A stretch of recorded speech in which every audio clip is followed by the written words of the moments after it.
got a special guest, Bobby Belt. We do. With Dak Prescott. We do. We have the premier instigator on the Cowboys beat. I call him Jinx. I personally like to refer to him as the Jake Paul of Cowboys media. It's Clarence Hill from the Fort Worth Star-Telegram. What's up, Chill?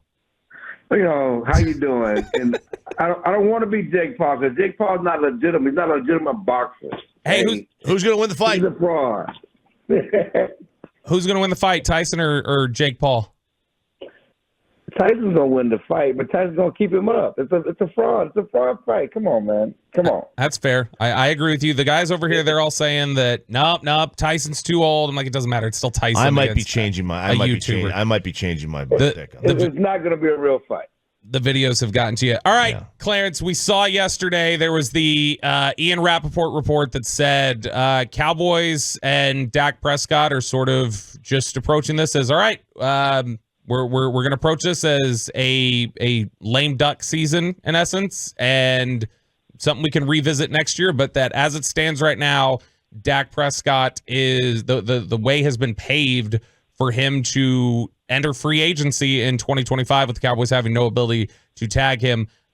Just your thoughts on where things stand with Dak Prescott and the organization, and I guess how much you're buying into the idea that the Cowboys are going to let this ride out versus it being posturing. Well, I mean, I think it's all posturing. I mean, and there's no deal until there's a deal, and I don't know if he's going to get free agency next year or not because, they could sign him, before the start of free agency. Or they could sign him before training camp. But right now it's all posturing, and certainly the Cowboys do have a cap constraints. They do, have deals they want to do with Micah Parsons and CeeDee Lamb, and so you have the Dak Prescott question. What I do know is that we were here between the Trey Aikman and Tony Romo years. And I know Jerry doesn't want to go back to that quarterback abyss. No, he doesn't. And so they do have a quarterback, one that hasn't won, one that Jerry Jones himself says he can win with, and he said that as well this week, that Dak Prescott is one of the ones who can still win a Super Bowl. It's just a matter of how much can they pay him, how much they want to pay him, and certainly, Dak and his representatives have never taken less, and Jerry Jones is posturing they're trying to get him to take less. So, but again, it's just, doesn't this seem like an odd pivot for this team? Like they always are basically all in. And now it's like they're setting it up for the fall. It just seems like an odd pivot. Like what has changed? Who has gotten into Jerry's ear? Well, first of all, deadlines make deals. They don't have a hard deadline. This is a manufactured deadline of needing to get it done. And they've never got anything done without having a deadline impressed to get a deal done. That's been their MO, and which is why many cases they've lost these contract negotiations. They could have got that done years before they got it done. And wouldn't have been having to pay him what they had to pay on this past deal. But until there's a real hard deadline, they're letting this thing play out. They're not being smart about it, but. It's interesting because, we know Mike McCarthy is in the last year of his deal, and how do you move forward without Mike McCarthy, but with Dak Prescott? Or Dak Prescott without Mike McCarthy, are they not tied at the hip at this point? No, it's a good point to make in terms of like if their futures are, hey, you rise and fall together. Here's my question, Chill, because this is the contention that I've made. I think that Dak would like to be here. I think that Dak, obviously we've heard he grew up a big Cowboys fan. I think he loves the organization. He's had, made roots here, everything else. My thought is if they're really serious about this and they let him go test free agency, I just believe he's gone at that point. I think he takes the decision out of your hands. And if you let him get to the market, then the Cowboys have essentially the Cowboys have essentially gotten to a place where they're going to let him walk because they're not going to have a say in it with the inability to tag him or anything else. If Dak were to get to free agency in 2025, do you think that that's essentially goodbye Dak, or do you think that he would, has enough of an affinity for this Cowboys organization that he would still be open to giving them a chance to match or working with them? Yeah, that's what I'm saying. It's a long way between now and free agency. Even if they don't get it done during the season, there's a point before the start of free agency they get it done. I don't think that if they want to sign him, they're going to let him get to the open market, because he will have a market. They can't tag him. They can't train him. He will have a market. You look at Oakland, a lot of teams out there, and Cowboy fans can complain about Dak and what he hasn't done, but he's certainly better. He will have a market, and I just don't see it getting to that point. But, if he gets to the market, certainly he's not coming back, and there's no reason to come back. But my thing is, how do you commit to CD without having a quarterback? Mm-hmm. And has he committed to the organization?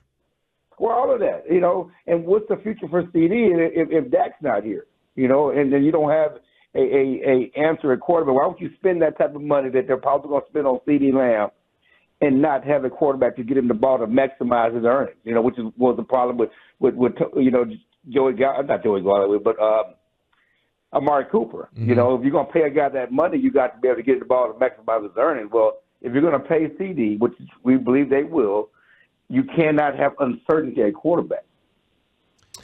Schefter said that if they were to let him walk after this year, they would have a $95 million dead cap. Is that accurate? Well, I mean, I think it's going to be 2 years, or because you have all the money from all the extent of stuff coming due. But yeah, the dead cap is going to be high. There's no question about it. Like he has a $59 million cap at this year. Mm-hmm. And then when you add in, and obviously they'll have a chance to split it over a couple of years. But yeah, it's why it was always set up to do a deal. When they signed the deal 4 years ago, it was always set up to be addressed this year going to the season because they knew it was going to be a high cap number, and for them to address it and extend it, and that was the plan. And now you have all these other cap situations, and they're going to let it ride. But it hurts the Cowboys, financially to let him walk as well, for sure. Do they draft one this year? Where? They're not drafting one in the first or second round, and they're not doing that. They have too many other needs, too many other holes. Certainly, they definitely are seemingly locked in to draft an offensive lineman, in the first round. I mean, where do you get a guy this year? And next year's class is not, the cream of the crop from all indications. Mm-hmm. So go ahead. Yeah, Clarence, we outside of the Dak issue, you mentioning there the offensive line thing at 24. Where do you think where Tyler Smith plays is dependent on how the draft falls, or do you think the Cowboys will approach it as, hey, we've got a position in mind for Tyler Smith, and now we need to go find the other holes? No, I think it's how the draft falls, for sure. I mean, and it's funny, it's typical Cowboys, because one day Jerry Jones says, Tyler Smith, that's an option at left tackle. He's going to go to left tackle. And then 2 days later, then the next day, Stephen and Mike McCarthy said, no, Tyler's going to stay at guard right now. Mm-hmm. And I think it's certainly a situation where they got to see who's available, what they get in the draft before they make a final decision on where Tyler Smith plays. Talking with Clarence Hill from the Fort Worth Star-Telegram on the D&M leasing hotline. Chill, we look at the running back market right now. The Cowboys, there was some talk that they were interested in Zach Moss in free agency. That obviously didn't happen. They've re-signed Rico Dowdle, but they only have so many resources in the draft. It's getting later in free agency. At what point do you think the Cowboys potentially consider like an Ezekiel Elliott reunion? I think it's something they consider, but it's a position for sure they're going to take in the draft. Just talking to Steve and talking to guys, it's a position they will target in the draft at some point. What round, second, third round, but they have to get younger. They have to get cheaper. It's funny because Zeke still is counting $6 million against his cap. Mm-hmm. Talking about he still has $6 million on cap hit against his cap, and he hasn't been on the team in 2 years. But obviously they're not going to make a decision on Zeke or somebody like that until well into after mini camp, going into training camp. They were going to do something like that. That's certainly I don't think at the forefront of their thinking, but. Never say never or a Zeke reunion in Dallas. But where's the market for Zeke outside of Dallas at this point? It's a good question. Season starts tomorrow. How many teams have a fullback? Man, gotta look for him. Or a center. A center. center. Hey, the Cowboys do have a need. Maybe that's what they're looking to bring him back with. Chill, Wasn't that his last play? It was. It was. How would you handle the Tyler Smith situation then? Tyler Smith? I think you have to play opposite quarterback. I think what you get in the draft, you get a bona fide left tackle like Keith McGuard, because Tyler Smith can be a special guard. And he was their best guard last year. And I think he can be a special player guard. But he may be your best option at tackle. And when Jerry Jones talked about it, they played Larry Allen at tackle. They played Larry Allen at tackle for 1 year. And he made all-pro. And they moved him back to guard, once they drafted a tackle the next year. So it could be a 1 year thing as well. You could, move Tyler Smith to tackle this year, depending on what you get in the draft, or don't get, and then and go back to guard. If you take a center in the first round, you move Tyler Smith to tackle, move TJ Bass to guard, and roll with it. And the next year, you may draft your tackle. Chill, when we talked there about Dak Prescott, their level of commitment there, getting a CeeDee Lamb deal done potentially this offseason. How much longer do you think the Cowboys take a similar wait approach that they've taken with other guys? Do you think they do the same with Micah Parsons, or do you think they try to get something done this offseason outside of whatever posturing they have about, we want him to be here for a long time, whatever else? What do you think the outlook is for Micah Parsons to get something done this offseason? Well, it's this offseason, next offseason. I think that those are the three. Micah, Dak, and CeeDee. I think CeeDee is probably going to go first. But there can't be life on defense without Micah Parsons, right? You can't let him walk. And what you need to do is get him some help. But he is a premier defensive player, and he will get the highest contract in the defensive player in NFL history whenever he signs. What does that look like? Look at the Bosa deal. Hey, but, can you? Yeah. And typically, we always know when they've entered these negotiations, Ezekiel Elliott, it was, look, the running back position, it's kind of been devalued. And the DeMarcus Lawrence negotiation was like, come on, you did it for those 1 year, but we don't know. Were you a flash in the pan, an Albert Hainsworth, contract year guy? Dak, they've always tried to work around. What do you think the approach is going to hear? What are we going to hear over the next few months? What could they possibly say in a Micah Parsons negotiation that would cause them to win that negotiation? Because, they always try to find something. Well, they rarely win.